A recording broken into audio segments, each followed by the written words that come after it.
Hola, me llamo Marta. Quisiera mandar un saludo a Eduardo y a quienes siguen su contenido. Espero de verdad que esto que estoy por contar no les arruine el día, ni mucho menos la noche. Aunque siendo honesta, dudo que después de escucharlo puedan dormir igual. Tengo 37 años y soy vigilante de seguridad. Nunca fui de esas personas que buscan llamar la atención, ni me interesa que mi nombre aparezca en ningún lado. Yo solo trabajo en las noches porque es lo que me alcanza para pagar la renta y llevar comida a la mesa. Y aunque muchos creen que es un trabajo sencillo, la verdad es que no lo es. Es silencioso, pesado, lleno de tensión constante, porque uno nunca sabe qué puede aparecer cuando todo el mundo ya se ha ido. No es un trabajo bonito. A decir verdad, es de lo más estresante, pero alguien tiene que hacerlo. Alguien tiene que quedarse cuando los demás huyen de la oscuridad. Empezaré por revivir un tema, del cual tal vez algunos se acuerden. Hace 4 años ocurrió un fatal accidente en el metro. Uno de esos eventos que aparecen en las noticias durante días y luego desaparecen como si nunca hubieran pasado, pero que dejan cicatrices imposibles de borrar. Ese accidente dejó a más de 20 muertos y 80 heridos, entre humo, gritos y gente suplicando por ayuda. Lo único que se escuchaba eran sirenas, llantos y ese sonido metálico que todavía hoy, a veces, siento que retumba en mis oídos cuando cierro los ojos. Yo no estuve ahí esa noche, pero trabajo en ese mismo lugar, en esos mismos pasillos donde aún se siente algo extraño, algo que no se fue del todo. Por un descuido burocrático terminé con un folder en las manos que no me correspondía. No suelo meterme en lo que no es mío. De hecho, siempre he sido muy cuidadosa con eso. Pero esa noche nadie revisó. Nadie estaba pendiente. El cansancio, el turno largo, el silencio, todo se combinó para que ese documento terminara frente a mí, abierto, como si alguien quisiera que yo lo viera. Era el archivo médico de uno de los heridos, el que había quedado más grave de todos. Leí rápido, al principio sin mucho interés, pero cada línea me fue atrapando más. Supe que tuvo fracturas múltiples, quemaduras de 3er grado y que había quedado inconsciente desde el primer día con un pronóstico reservado, prácticamente sin esperanza.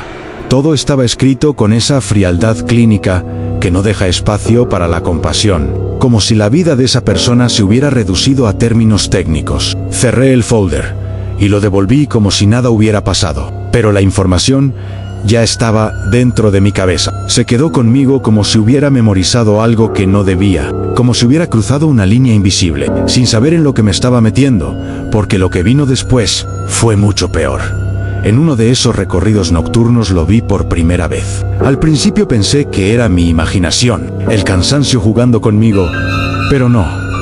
Era demasiado real. Un hombre envuelto en vendas, caminando torcido, con movimientos lentos, pesados, como si cada paso le doliera. Traía un olor insoportable a carne quemada, un olor que no se puede confundir, que se mete en la garganta y no se olvida jamás. Arrastraba los pies como si no tuviera fuerzas, como si apenas se sostuviera en pie. Lo iluminé con la linterna intentando entender qué estaba viendo. Pensé que se trataba de un vagabundo herido, o alguien que había logrado colarse al metro abandonado para esconderse ahí. Pero cuando intenté acercarme, cuando quise hablarle, dobló la esquina del pasillo y simplemente desapareció. No corrió, no hizo ruido, no dejó rastro, solo se esfumó. Me quedé completamente sola con el eco de mis pasos y ese hedor todavía flotando en el aire. Esa noche no dije nada. Me convencí de que había sido el cansancio. Pero en la siguiente guardia volvió a pasar y ahí supe que no era mi mente. Yo ya iba con esa sensación incómoda en el pecho, como si algo estuviera esperando que regresara. Y no me equivoqué. El mismo hombre apareció entre los vagones apagados, con esas vendas sucias, oscuras, como si estuvieran pegadas a la piel. Y ese olor, ese maldito olor que anunciaba su presencia antes de verlo. Esta vez no solo caminó, esta vez se detuvo y me habló. O más bien, me gritó con una voz áspera, rota, como si le desgarrara la garganta cada palabra. Dijo: ustedes no hicieron nada. Me dejaron morir. Sentí como el miedo me paralizaba por completo. No podía moverme. No podía pensar con claridad, pero algo dentro de mí recordó el archivo. Recordé cada línea que había leído. Según esos registros, ese hombre seguía en coma, vivo solo porque las máquinas lo mantenían así. Así que si él estaba ahí frente a mí, entonces algo no encajaba. Salí casi corriendo hacia la oficina. Revisé otra vez los registros, buscando alguna explicación lógica, pero no la había. Todo indicaba que seguía grave. Sin señales de despertar, me quedé mirando la pantalla con un frío recorriéndome la espalda. Porque si ese hombre seguía en el hospital, ¿quién era entonces el que me hablaba en el metro? Desde esa noche, todo cambió. Cada vez que esa cosa aparecía, el ambiente se volvía pesado. El aire se llenaba de un humo espeso que quemaba al respirar. Me hacía lagrimear los ojos. Me costaba mantenerme en pie, como si estuviera otra vez en medio del accidente. El espectro no llegaba en silencio. Llegaba con rabia, con dolor, con una intención clara de hacerme sentir lo mismo que él sintió. Una de esas noches se quedó frente a mí más tiempo que nunca. Su voz cambiaba entre susurros y gritos. Y entonces dijo algo que todavía me persigue. Ese accidente no fue un error, fue una cortina de humo. Me quedé helada. No entendía. Mi mente intentaba rechazarlo, pensar que era solo una alucinación, pero él seguía hablando, cada vez más desesperado, más furioso, repitiendo que todo había sido provocado, que alguien necesitaba distraer a la gente, que su dolor había sido utilizado como un sacrificio. Y luego vino la amenaza. Dijo que si yo no hablaba, si no contaba lo que había visto, vendría por mí y por mi familia, que me dejaría igual que él, atrapada, quemada, rota. Ahí entendí que esto ya no era solo una aparición, era algo que me había elegido. Con el paso de los días dejó de ser algo que solo veía. Empezó a tocarme, a dejar marcas, a hacerme sentir su presencia incluso cuando no estaba. Golpes invisibles que me tiraban al suelo, rasguños que aparecían de la nada. Un zumbido insoportable que me hacía pensar que iba a quedarme sorda. Dejé de dormir, dejé de ser yo. Vivía con miedo constante, con la sensación de que en cualquier momento iba a aparecer detrás de mí. Dejé de hablar con mis amigos porque sabía que no me iban a creer, porque yo misma apenas podía creerlo, pero entendí algo. Si seguía callando, iba a terminar igual que él. Así que decidí hablar. Decidí contar esto donde fuera posible, aunque se burlen, aunque nadie me crea, porque si algo tengo claro es que eso sigue ahí y no se va a detener. Quiere más, quiere que su dolor se expanda, que alguien más lo sienta. Así que si están escuchando esto y sienten ese olor a humo, si alguna vez creen ver algo en la oscuridad del metro o en cualquier lugar vacío, no lo ignoren, porque cuando lo entiendan, cuando quieran reaccionar, ya será demasiado tarde. Yo ya hice lo que me tocaba, ahora depende de ustedes. Buenas tardes o noches a los que están aquí hoy. Yo tengo algo que contar desde el dolor y la impresión, algo que todavía no logro sacarme de la cabeza por más que lo intente, porque resulta que, de verdad, el mundo es demasiado pequeño, más de lo que uno cree, y uno nunca sabe lo que se puede ocultar detrás de la puerta de una habitación aparentemente cualquiera. Me llamo Luis y en ese entonces tenía 27 años. Antes trabajaba de vigilante en un motel, un empleo rutinario como cualquier otro, de esos que con el tiempo se vuelven automáticos, donde los días se repiten una y otra vez hasta que dejan de sentirse reales. Mi vida giraba en lo mismo: estar atento a la caseta, ver quién entraba y quién salía, anotar placas, cobrar las horas y mantenerme despierto mientras el resto del mundo parecía desaparecer en la noche. Nada fuera de lo común.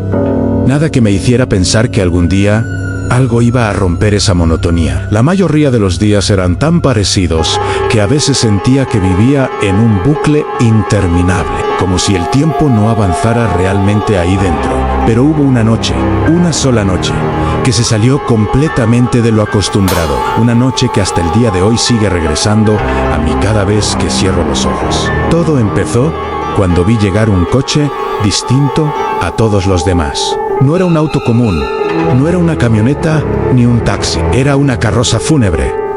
Al principio me quedé mirando medio confundido. Incluso pensé que tal vez estaba viendo mal por el cansancio, porque no era el tipo de vehículo que uno espera ver entrando a un motel. Ese tipo de cosas simplemente no encajan, no pertenecen a ese lugar. Pero después me encogí de hombros y me repetí que no era asunto mío. Al final cada quien busca un rincón para desaparecer un rato del mundo, y yo estaba ahí para vigilar, no para juzgar.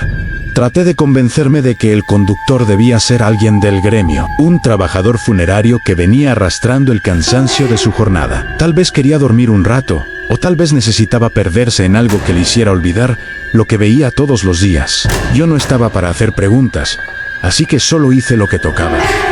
Cobré los 300 pesos de la hora, apunté las placas y le di paso sin más, como si fuera cualquier otro cliente. Aunque en el fondo, algo dentro de mí seguía diciendo que eso no era normal, que había algo fuera de lugar, pero lo ignoré, porque en ese trabajo uno aprende a ignorar muchas cosas. Pasó 1 hora, luego 2, luego 3, y nadie salió. Al principio traté de no inquietarme demasiado, me dije que quizá el tipo solo estaba durmiendo, que no tenía nada de raro, pero la ansiedad me fue alcanzando poco a poco, como una sensación incómoda que se instala en el estómago y no se va. En un motel, uno aprende que cada habitación guarda sus propios secretos y que lo mejor es no meterse más de la cuenta. Aún así, después de varias horas, empecé a sentir que algo no cuadraba, que ese silencio no era normal. Así que hice lo lógico. Me acerqué a la habitación, toqué la puerta y esperé. Pero lo único que recibí fue un silencio absoluto. Un silencio pesado, incómodo, como si del otro lado no hubiera nada o nadie. Volví a tocar, esta vez con más fuerza, esperando cualquier tipo de respuesta, pero no hubo nada, ni un movimiento, ni un susurro, ni el más mínimo indicio de vida. En ese momento, sentí como el presentimiento empezaba a tomar forma, así que llamé al encargado del motel para que me acompañara. No quería abrir esa puerta solo. Había algo en el ambiente que no me gustaba. Caminamos juntos por el pasillo, y cada paso que dábamos hacía que el aire se sintiera más denso, más difícil de respirar. Cuando llegamos a la puerta, él sacó la llave y la giró, y en ese instante supe que lo que había detrás no iba a ser algo que pudiera olvidar. Apenas se abrió la puerta, el golpe del hedor fue inmediato. Un olor tan fuerte que parecía meterse por la nariz y quedarse pegado en la garganta. Ahí estaba el conductor tirado en la cama. Lo encontramos muerto por sobredosis, con la aguja todavía cerca del brazo. Pero eso no fue lo que realmente me heló la sangre. Lo peor no era él. Lo peor era lo que yacía a su lado, el cuerpo de una mujer, en un estado brutal de descomposición, con marcas evidentes que no dejaban dudas de lo que había pasado ahí dentro. El ambiente era insoportable, pesado, cargado de algo que no se podía explicar con palabras. El resto del personal apenas pudo resistir la escena. Recuerdo que uno se cubrió la nariz con la camisa mientras retrocedía. Otro salió corriendo al pasillo para vomitar, pero yo no pude moverme. Me quedé clavado frente a ella, como si algo me obligara a mirar, como si apartar la vista fuera imposible. Sentía que si dejaba de verla algo peor iba a pasar. Me acerqué un poco más, casi sin darme cuenta, tratando de entender lo que tenía enfrente. Y fue entonces cuando lo vi, entre la piel dañada y marchita de aquella mujer. Algo resaltó, como un detalle imposible de ignorar. Un tatuaje en la pierna, pequeño pero inconfundible. Lo reconocí al instante y un frío me recorrió todo el cuerpo, porque ese tatuaje lo conocía mejor que a mí mismo. Me quedé paralizado, sin poder respirar, sin poder pensar, porque ese tatuaje era de mi exnovia de la preparatoria Esmeralda. En ese momento, sentí como si el tiempo se rompiera, como si todos los recuerdos regresaran de golpe. La había amado demasiado en su momento, aunque lo nuestro terminó por discusiones absurdas, por orgullo, por inmadurez, por esas tonterías que uno no entiende hasta que es demasiado tarde. Recordé nuestras tardes juntos, riendo sin razón, caminando por la plaza, como si el mundo fuera solo nuestro. Recordé también las peleas, los gritos, las palabras que dijimos sin pensar, creyendo que siempre habría tiempo para arreglarlas. Y entonces recordé algo más. Algo que había enterrado en el fondo de mi memoria. Un juramento que hicimos cuando éramos jóvenes. Un juramento que en su momento nos pareció romántico, casi eterno. Nos prometimos que pasara lo que pasara, si alguno moría primero, volvería por el otro para despedirse, para no dejar nada pendiente. Un último adiós. Algo que en ese entonces parecía solo una promesa más, entre besos y lágrimas. Pero ahora ahí estaba ella, cumpliendo su parte de la forma más retorcida imaginable. No sabía si lo que tenía enfrente era una coincidencia cruel o si de alguna forma enfermiza ese juramento estaba cobrando vida. La idea me revolvía el estómago, me hacía sentir que había algo más allá de lo que podía entender. Me quedé ahí con la sensación de que sus ojos, aunque apagados, seguían puestos en mí, como si incluso en la muerte me estuviera buscando, como si hubiera cruzado algo que no debía. No pasó mucho tiempo antes de que la policía llegara. El lugar se llenó de patrullas, luces, cintas amarillas y murmullos. Las preguntas no tardaron en caer. Los reporteros aparecieron, los periódicos se llenaron de titulares morbosos, hablando de un profanador de cuerpos y de negligencia. Pero para mí no era solo una noticia, no era solo otro caso más, era algo personal. Algo que se me había metido bajo la piel. Algo que me perseguía incluso cuando intentaba olvidarlo. Los dueños del motel, llenos de miedo y superstición, decidieron clausurar esa habitación para siempre. Yo los vi clavar tablas, sellar la puerta como si así pudieran encerrar lo que había pasado ahí dentro. Pero yo sabía que no era así, porque hay cosas que no se pueden encerrar ni borrar. Me quedé mirando esa puerta durante mucho tiempo, con la sensación de que en cualquier momento algo iba a salir de ahí. Nunca lo dije en voz alta, pero por dentro me estaba rompiendo, porque no podía dejar de pensar en ella, en lo que fue, en lo que pudo haber sido. Esmeralda, si hubieras seguido conmigo, te juro que nada de esto habría pasado. Y si hubiera sabido que dentro de esa carroza venía tu cuerpo, yo mismo habría detenido a ese hombre antes de que cruzara esa puerta. Uno nunca piensa en serio cuando es joven, cuando promete cosas creyendo que el tiempo no existe. Yo lo aprendí demasiado tarde, por eso les digo ahora, tengan cuidado con lo que prometen, no importa lo inocente o ridículo que parezca, porque a veces esas promesas encuentran la forma más oscura de cumplirse, y cuando lo hacen, ya no hay forma de escapar.